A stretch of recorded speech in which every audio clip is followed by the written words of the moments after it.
Hello hello hello everyone. आज हम सीखेंगे बिल्स ऑफ एक्सचेंज जो हमारे सीएमए फाउंडेशन और इवन 12th में भी बहुत इंपॉर्टेंट टॉपिक है। आप बोलोगे सर ये बिल्स ऑफ एक्सचेंज होता क्या है, बनाता कौन है, किसके लिए बनाया जाता है, क्यों बनाया जाता है। इन सारे सवालों का जवाब आपको ये वीडियो के अंदर मिलेगा। वीडियो दो पार्ट में होगा। एक पार्ट के अंदर हम प्रॉपर पूरा theory part bills of exchange का कंप्लीट करेंगे और सेकंड पार्ट एक और वीडियो आएगा, उसके अंदर एक बहुत ही अच्छा सम हम सॉल्व करेंगे। और बिफोर स्टार्टिंग द लेक्चर आपको एक बात बताता हूँ कि जो चैनल है, ये चैनल को मैंने अच्छी तरीके से सैनिटाइजर से सैनिटाइज किया हुआ है, तो सब्सक्राइब का बटन और शेयर का बटन दबाने में बिल्कुल भी झिझकना मत। तो शुरू करते हैं। फिर बिल्स ऑफ एक्सचेंज होता क्या है, बिल्स ऑफ एक्सचेंज क्या होता है। फिर बुक में पढ़ा था कि bill of exchange is an instrument in writing containing an unconditional order signed by the maker and directing a certain sum of money to pay a certain sum of money only to or order to a certain person or to the bearer of the instrument. Section 5 ये कहता है हमें negotiable instrument का। अरे sir ये सब तो ठीक है, ये तो लिखा हुआ है, समझाओ तो प्रैक्टिकल क्या होता है, प्रैक्टिकली क्या होता है, ये क्या चीज होती है।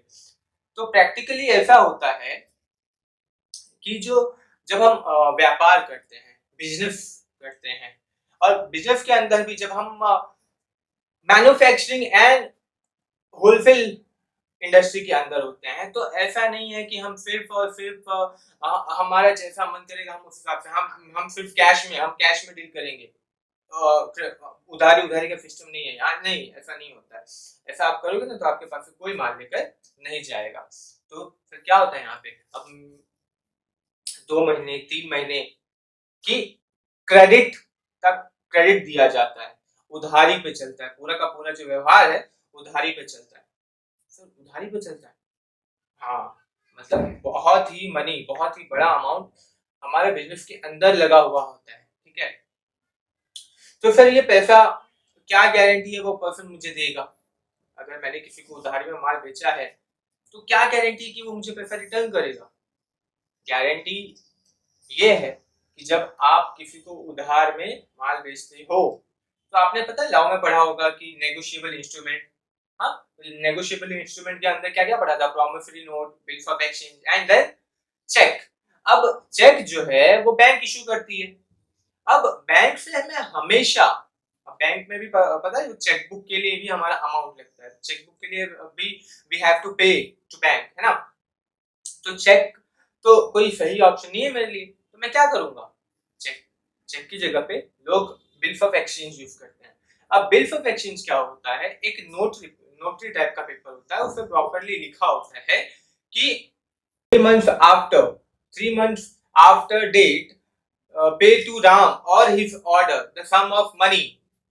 मतलब 3 महीने के बाद, 2 महीने के बाद, 40 दिन के बाद, 50 दिन के बाद पेमेंट मिल दूंगा मैं, और जो एक्सेप्ट करता है वो पे करेगा। किसको पे करेगा, जिससे उधारी पे माल लिया है उसको, या फिर मैंने समझ लो कि सुजीत है और सुजीत जो है उसने मुझसे उधारी में माल खरीदा है, ठीक है। मैंने क्या किया, मैंने बिल ऑफ एक्सचेंज बनाया, उसको दिया, सुजीत को दिया, बोला कि भाई साइन करके दे दो, एक्सेप्ट कर लो कि 3 महीने के बाद मैं पेमेंट करूंगा। अब जरूरी तो नहीं है कि 3 महीने तक मुझे पैसों की जरूरत ना पड़े, है ना। तो 2 चीजें हो सकती है, 3 चीजें हो सकती है। सबसे पहला, वो जो बिल है वो मैं अपने किसी और क्रेडिटर को दे दूं, और दूसरा, वो जो बिल है वो मैं बैंक के पास लेकर जाऊं, क्योंकि नोटरी पेपर पे बना हुआ है प्रॉपर, है ना। तो वो जो बिल है वो बैंक के पास जाऊंगा, बैंक को बोलूंगा सर ये सुजीत कुमार करके पर्सन है, ये मुझे 3 महीने के बाद पेमेंट करने वाला है, आप एक काम कीजिए, आप ये बिल अपने पास रख लीजिए, है ना। आप ये बिल अपने पास रख लीजिए और फिलहाल मुझे पैसों की जरूरत है, आप मुझे पैसा दे दीजिए। बैंक बोलेगा कि मैं पूरे पैसे नहीं दूंगा, इतने टाइम तक मुझे भी रुकना पड़ेगा अपना मनी रिटर्न आने के लिए, है ना। तो बैंक क्या करेगा, एक काम करेगा, बोलेगा आपका कितना पेमेंट बनता है, 10,000 रुपया। आप एक काम कीजिए, 9,500 रुपया रखिए और 500 मेरा चार्ज हो गया। ठीक है, अभी फिलहाल के लिए मेरा मनी ब्लॉक नहीं हो रहा, मुझे पैसा टाइम पे मिल जा रहा है ना। और एक ऑप्शन ये हो गया कि मैं बैंक के पास गया। सेकंड ऑप्शन, मेरा जो कोई क्रेडिटर है जिससे मैंने उधारी पे माल लिया था, मैंने सुजीत को उधारी में माल बेचा है, अब मेरा कोई क्रेडिटर है जिससे मैंने उधारी में माल लिया था, उसको मैंने वो बिल दे दिया। तो भाई वो अगर मुझे मेरे पास पैसे मांगने आता है, भाई पैसा है नहीं, अभी पैसा नहीं है, तो काम करो, ये बिल रखो और सुजीत से पैसे ले लेना। ठीक है, वो भी चल गया। और थर्ड थिंग ये होगा कि मैं अपना, अब क्या होता है कि मैं बहुत बड़ा बिजनेसमैन हूँ, बहुत बड़ा मैन्युफैक्चरर। अब मेरे पास उतना टाइम नहीं कि मैं बार बार वेट करता रहूं कि कौन पैसा दिया कौन नहीं दिया, हिसाब किताब का टाइम नहीं है। मैंने अब क्या किया, अपने बैंक को ही कलेक्शन के लिए दे दिया, भाई ये लो पकड़ो, और जब भी ड्यू डेट आएगा पैसा लेके आ जाना। तो उसके लिए भी बैंक में से चार्जेस लेगी।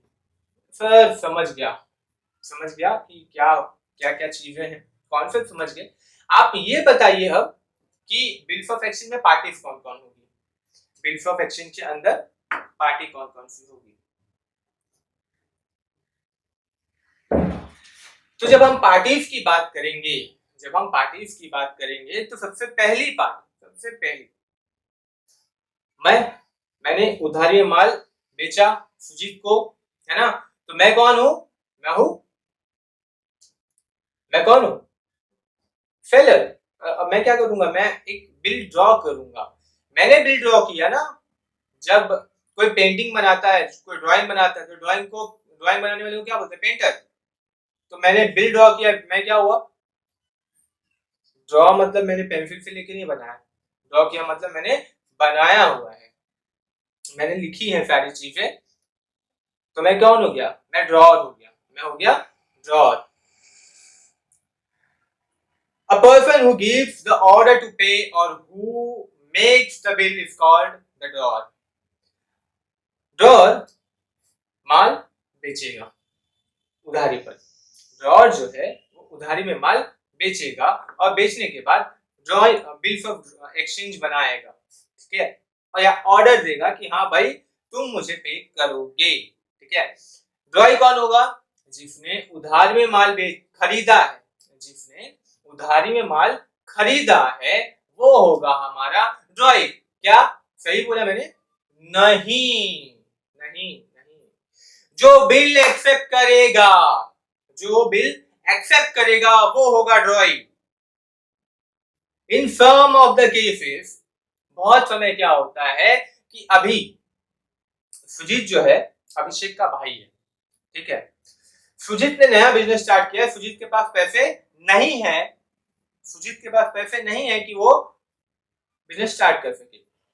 और अब सबको पता है कि उधार या फिर लोन उसको ही मिलता है, जब बैंक भी हमको लोन देती है तो क्या करती है, पहले देखती है हमारा कच्चा चिट्ठा, है ना, कि ये आदमी की हैसियत है कि नहीं मुझे अमाउंट रिटर्न करने की, है ना। तो जब मैंने देखा कि सुजीत एकदम नया नवेला बिजनेसमैन है, व्यापारी है, तो मैं क्या सोचूंगा, अरे ये पैसा क्या रिटर्न करेगा मुझे। मैंने बोला नहीं भाई, तुमको उधारी में माल नहीं देना, नया आदमी नहीं देना।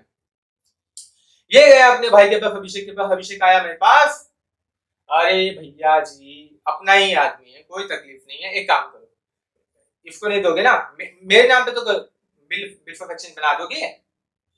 हाँ तुम तो पुराना आदमी है, तुम्हारे नाम पे क्यों नहीं बनाएगा। मैंने अभिषेक के नाम पे बिल्स ऑफ एक्सचेंज बना दिया, अभिषेक ने बिल्स ऑफ एक्सचेंज एक्सेप्ट कर लिया। यहाँ पे क्या हुआ, क्या अभिषेक ने माल मुझसे खरीदा था, नहीं, अभिषेक ने मुझसे माल नहीं खरीदा था, खरीदा किसने था, सुजीत ने, है ना। तो always the buyer and the drawee are not same, ठीक है। अभिषेक ने एक्सेप्ट किया, अभिषेक बन गया मेरा ड्रॉई।